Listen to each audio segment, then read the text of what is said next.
हरे मुरारी, हे नाथ नारायण वासुदेवा, श्री कृष्ण गोविंद हरे मुरारी, हे नाथ नारायण वासुदेवा।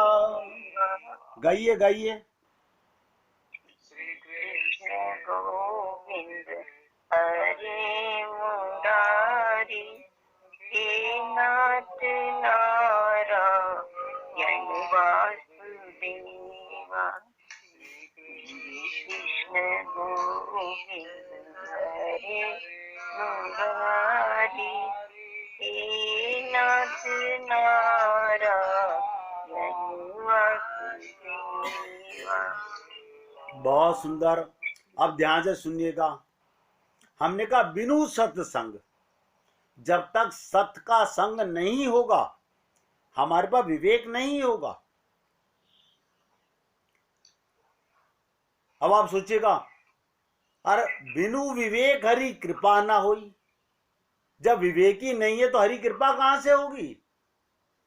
विवेक माने पात्र का बन जाना, असत्य का चले जाना, आत्मज्ञान का हो जाना, शरीर का भ्रम मिट जाना, संसार का इच्छा समाप्त हो जाना। ये क्यों नहीं हुआ अब तक। हम सत्संग सुनते रहे, संत का संग नहीं किया। ये तो बहुत लोगों ने कहा, हमारे गुरु जी, हमारे आचार्य जी, हमारे स्वामी जी बहुत बड़े संत। अरे बाबा, हमने कब कहा। हमने तो कभी कहा ही नहीं कि किसी गुरु में कमी है। हम तो ये कह रहे हैं, आइडेंटिफाई योर सेल्फ, कि तुम कहां हो। अगर तुमने उनका संग किया, वो तो पारस हैं और हम लोहा हैं। हम छुए कहां, सोना बने कहां। 50 साल, 60 साल, 70 साल गुरु को भी मानते रहे और अपने को स्त्री पुरुष भी मानते रहे। कहीं धोखा है, विवेक नहीं है। मैंने कहा ना, बिनु सत्संग विवेक ना होई। अभी विवेक नहीं है हमारे पास। हमारे पास प्राकृतिक बुद्धि है। हम अभी माया के गुलाम हैं। देखिएगा, 2 प्रकार की माया होती है। एक भगवान की शक्ति का नाम है योग माया, उसे कहते हैं भगवान की स्वरूप शक्ति, पर्सनल पावर। और एक है उनकी दासी माया। हम किसके अंडर में हैं? भगवान की दासी माया के। ये संत लोग इस माया से निकल चुके, जिस माया से अभी तक हम नहीं निकले हैं। मैं 2 दिन गला खराब होने के कारण आपकी सेवा तो नहीं कर सका, लेकिन चिंतन बहुत करता रहा कि जिस दिन मौका मिलेगा कुछ ऐसी चर्चा करूं कि एक ही सत्संग जीवन के मायने बदल दे। एक ही सत्संग। अरे बहुत सरल शब्दों में क्या, बिनु सत्संग। अब आपको कहां समझ आ गया। समझ आने का मतलब तो यह है कि मैं लोहा सोना बन चुका। मैंने अपने को आत्मा अब अनुभव होने लगा।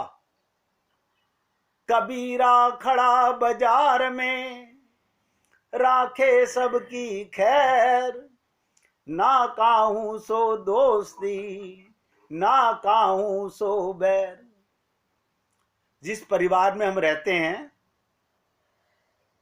यहां भगवान हमें लाए हैं सेवा करने के लिए, अपनापन जताने के लिए नहीं,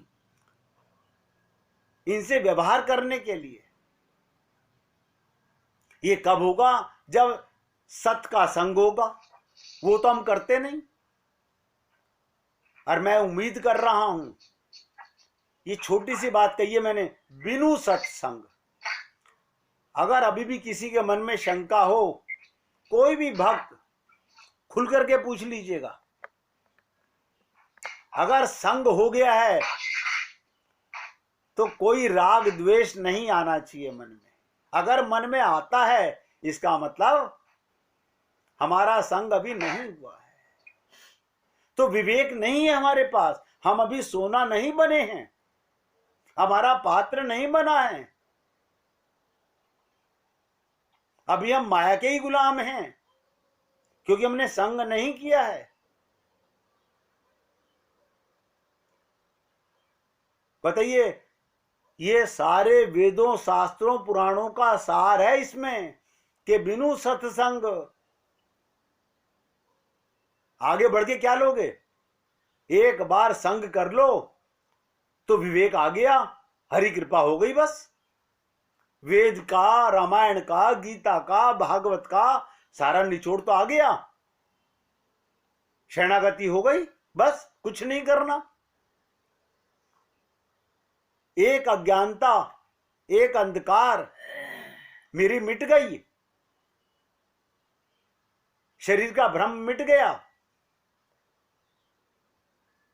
अब मेरा हृदय पात्र शुद्ध हो गया, अब भगवत प्राप्ति तो होगी। हमने यही तो कहा कि बिनु सत्संग विवेक ना हुई, और बिनु विवेक हरि कृपा ना हुई। बिना पात्र बने हरि कृपा नहीं होगी। बताइएगा, कभी सोचा था हम लोगों ने कि इस छोटे से शब्दों का इतना गहरा अर्थ निकलेगा? मैं 2 दिन तक केवल इस को जप मंथन करता रहा कि कैसे खुलासा करूं शब्दों में, कि कहां स्टैंड कर रहे हैं हम लोग। हमें पारस मिल गया, हमें पारस मिल गया। क्या मिल गया भाई? हमें संत मिल गए, हमें गुरु मिल गए, हमें सत्संग मिल गया। कहीं कमी है। जिन्हें भगवत प्राप्ति हो जाती है, जिन्हें संत मिल जाता है, वो चिल्लाते नहीं है, वो तो संयमी हो जाते हैं, वो तो वैरागी हो जाते हैं, क्योंकि उनका अनुराग जाग गया। वो तो गोपी बन चुके, भगवान को पा चुके।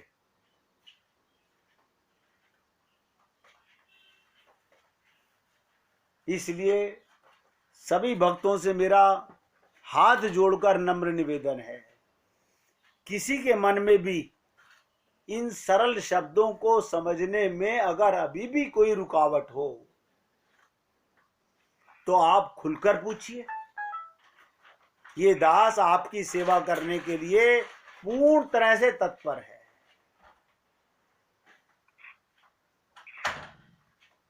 बस मैं तो केवल इस छोटी सी बात से अपने सहित 2 दिन से अपने को आईना दिखा रहा था,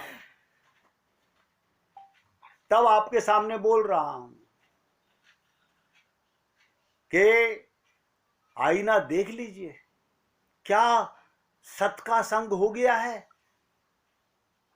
क्या मेरा कुसंग मिट गया है? क्या मैं पारस के साथ छू गया हूं? क्या वाकई मुझे गुरु के मिलने का लाभ मिल चुका है? क्यों कसर रही? और रही तो अब नहीं रहनी चाहिए, अब नहीं रहनी चाहिए। अब तो विवेक जाग जाना चाहिए, पात्र बन जाना चाहिए। हमारे गुरुदेव कहते रहे कि आपका काम केवल पात्र तैयार करना है, विवेकी बनना है। बिनु विवेक हरि कृपा ना हुई। आप पात्र बना लो, संग कर लो, भगवान मिल जाएंगे। भगवान कहीं गए थोड़ी हैं, या भगवान को कहीं से आना है। भगवान तो आप ही के पास है। वो क्यों नहीं दिखाई दे रहे? अज्ञानता के कारण। देखिएगा, एक व्यक्ति के घर रात को मेहमान आया। उस समय घर में खाने को कुछ न बचा था। उस व्यक्ति ने पड़ोसी का द्वार खटखटाया। पड़ोसी ने लेटे लेटे ही कहा, इसी आधी रात के समय परेशान ना करो, मैं नहीं उठ सकता। वो व्यक्ति भी अकड़कर खड़ा हो गया, बोला, मैं तुम्हें चैन से नहीं सोने दूंगा। मेहमान के लिए रोटी तो देनी होगी। अंत में उसके आग्रह के सामने पड़ोसी को किवाड़ खोलने ही पड़े। अब छोटी सी मैंने कथा सुनाई आपको। हम कभी गुरु के सामने अड़े ही नहीं कि आप मुझे मारो पीटो कुछ भी करो, मैं जब तक नहीं जाऊंगा, जब तक ये मेरा संग नहीं होगा। मेरे लोहे पे जंग है, मैंने माना। आप गुरु हो, जंग को घिसो, मेरी बुद्धि को घिसो, शुद्ध करो। जब मैं आपकी शरणागति में आ गया, मैं तो अपने को मान चुका कि मेरे में कमियां हैं। अब देखिएगा, वो मेहमान अड़ा, वो पड़ोसी अड़ा रहा कि मैं तुम्हें चैन से सोने नहीं दूंगा। मेहमान के लिए रोटी तो देनी ही होगी। अंत में उसके आग्रह के सामने पड़ोसी को किवाड़ खोलने ही पड़े।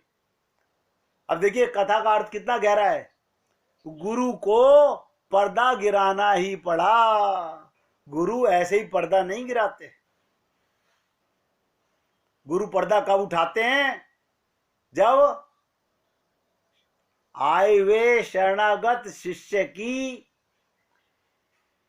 ध्यान दीजिएगा, सच्चा आग्रह देख लेते हैं कि हाँ, ये भगवत प्राप्ति करने के लिए आया है। उससे पहले गुरु नहीं बोलते, इधर उधर की टालाटूली करते रहते हैं।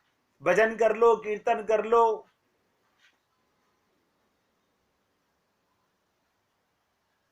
मैं तो दास हूं ना, सेवक हूं, इसलिए आप लोगों के सामने ये राज की बातें बताता रहता हूं।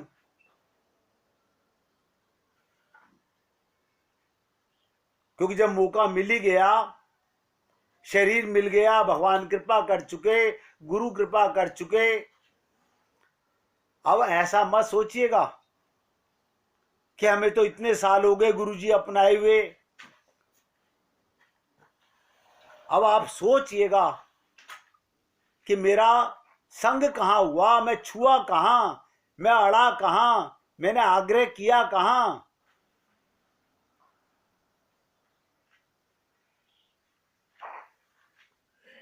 इसी प्रकार ध्यान से सुनो, सच्चे आग्रह से जो जीव, निचोड़ की बात बताने जा रहा हूं,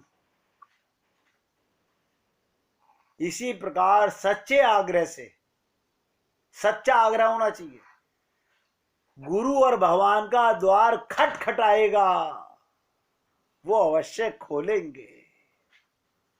वो भी देख लेते हैं ये सब कुछ त्याग के आया है। हम गुरु के पास जाते हैं, त्यागते कुछ नहीं। गुरु के पास भगवान ने एक तीसरी आंख दी है पहचानने की, जो आप और हम लोग समझ नहीं पाते।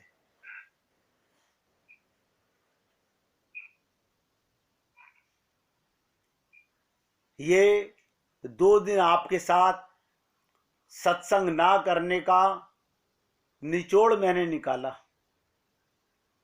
कि तीसरे दिन आपको पिछले 2 दिनों की कसर कैसे पूरी कर सकूं। मैं तो ऐसा महसूस कर रहा था कि मैं अब तक के 15-20 साल की कसर ही एक दिन में निकाल दूं। मुझे नहीं पता कि मैं आपके सामने अभी भी वो पट, वो बात खोल पाया हूं कि नहीं। क्यों? श्रोता के, शिष्य के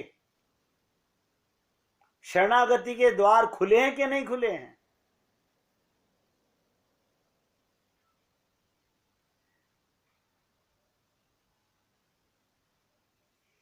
समझ रहे हैं? पड़ोसी ने पड़ोसी का द्वार क्यों खटखटाया और जिद पकड़ के खड़ा हो गया कि मेहमान को खाना तो देना ही पड़ेगा, तुझे उठना ही पड़ेगा, किवाड़ खोलने ही पड़ेंगे। हम जिद नहीं करते, हम शरणागति ही नहीं करते। हम तो गुरुजी के पास जाते हैं बाद में, घड़ियां पहले देखने लगते हैं, अब हमारा आगे जाने का टाइम हो गया है।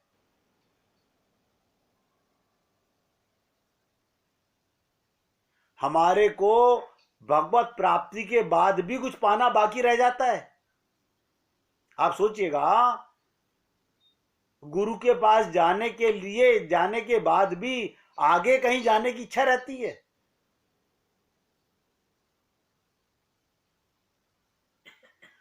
और 99% लोग गुरुओं के पास जाते हैं, ध्यान से सुनिएगा, तो पति कह रहा है मैं आपको इशारा कर दूंगा, टाइम से उठ जाना, कभी वहां बैठे रहो। अरे क्यों क्यों अपने आप को धोखा दे रहे हो? कहते ना, जैसे तुम्हें आते हैं ना आने के बहाने, ऐसे ही किसी रोज गुरु के पास ना जाने के लिए आ कि अब कहीं नहीं जाना, अब मैं आपकी शरण में हूं। गुरु को अपने पास खोपड़ी पे भूत थोड़ी चढ़ाना है, वो तो केवल आपको शुद्ध करके आगे भेज देगा कि जैसे मैंने आपको शुद्ध किया आप भी आगे जाके लोगों को शुद्ध करो। ये छोटी सी क्रिया है जो संसार में चल रही है। यही गीता है, यही भागवत है, यही रामायण है। देखिएगा, वही अर्जुन, वही उसकी धनुष गांडीव, जब भीलों ने उसे लूटा, डाकुओं ने लूटा, तो भगवान ने कहा क्यों, तुझे गीता का ज्ञान भूल गया? बोला हाँ, वो तो मैं गुरुजी भूल गया। ध्यान दीजिएगा, भगवान श्री कृष्ण से कहा कि जब मेरे को डाकू लूटने लगे उस समय वो ज्ञान भूल गया गीता का, शरणागति का, आप मुझे दोबारा याद करा दीजिए। तो भगवान ने क्या कहा, भैया मैं भी भूल गया, बताना अब। उसमें तू मेरी शरणागति में आया, मैंने तुझे बता दिया। जब तू शरणागत होकर के फिर संसार में कूद गया, भूल गया, तो दोबारा तिबारा क्या होता है? आप और हम लोग हर बार मौका मिला है, हर बार संत महात्मा मिले हैं, हर बार भगवत प्राप्ति का, लेकिन हम लोग हर बार ऐसे ही, कभी बेटे के कारण, कभी पति के कारण, कभी पत्नी के कारण, कभी मकान के कारण, कभी दौलत के कारण, कभी राजनीति के कारण, कहीं ना कहीं अटके रहे। हम सत का संग नहीं कर सके, वरना एक बार कर लिया, लोहा पारस बन, सोना बन गया बस। अब एक बार सोना बनने के बाद वो लोहा द्वारा नहीं बना सकते। इसीलिए मैं तो आप सब भक्तों को ये रियलाइज कराना चाह रहा था कि भगवान को पाने के लिए कुछ नहीं, अपनी शरणागति पर, संग पर ध्यान दीजिएगा।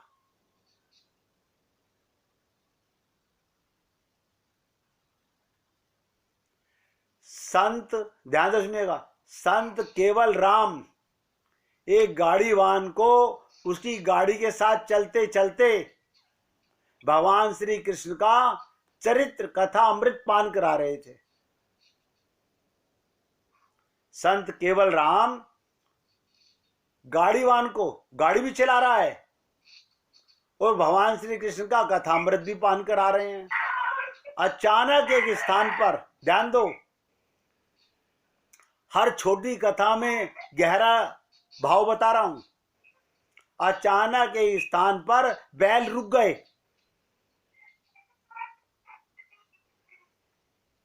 तो गाड़ी वाले ने क्या करा, 3 सोटे, ध्यान दो, 3 सोटे जोर से जमाए बैल के। अब सोटों के डर से बैल जोर से भागने लगे। गाड़ी वाले को अब संत जी का ध्यान आया। गाड़ी वाले को अब संत जी का ध्यान आया। उसने मुड़कर देखा तो आप मूर्छित होकर गिर पड़े थे। गाड़ी वाले ने दौड़कर उन्हें उठाया और उसने देखा बैलों को मारे गए सोटों के निशान केवल राम जी के गुरु के शरीर पर भी लगे हुए थे।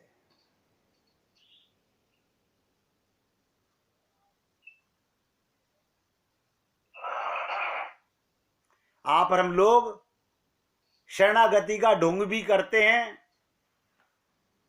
और समझ नहीं पाते। हमें संत महात्मा जब भगवान की लीला सुनाते हैं, हमारा मन कैसे भटक जाता है। फिर एक बार कीर्तन कीजिए, फिर चर्चा करते हैं।